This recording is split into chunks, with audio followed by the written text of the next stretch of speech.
It was a really fun project. You had 3 7-second shots to get it right, to get your angle right, to get your exposure right, to make sure you have what the client wants. Because in the end, that's the important thing: is that you produce the ad that the client is looking for.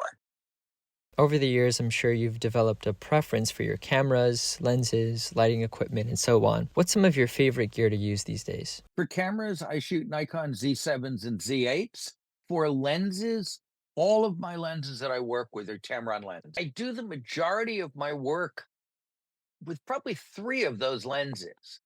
So if I am doing portraiture, whether I'm photographing a scientist or an executive, headshots, the lens that I primarily use is the Tamron 35 to 150.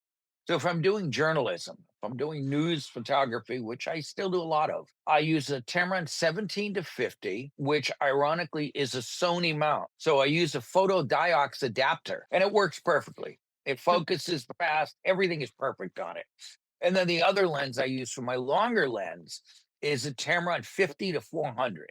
And that lens is obviously giving me a real full range. And if something's happened and I want to pull in and get somebody's facial expression in a tighter frame, it goes all the way to 400. And so those are my three favorite lenses that I use within the Tamron system. I'm a big fan of think tank cases.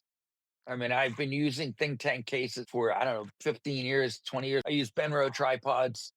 I have them in various sizes. The lighting that you're seeing right now is a Profoto B10X head, which is a strobe head, but has a great modeling light. I use that setup a lot for backlights behind models.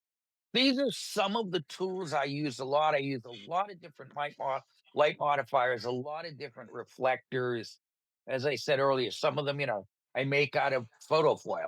We know you play an important role not only in the local community, but also around the world, helping others to learn and improve with their own photo journey. Can you tell us more about your workshops? For, I guess, probably the last 20 years, I've been teaching my location lighting workshops, which are very hands-on workshops. The subtitle of the workshops is Lighting and Laughing. If everybody's laughing at the end of a good shoot and a photo shoot, that was a good shoot. So we go in and certain kinds of things and do it quickly.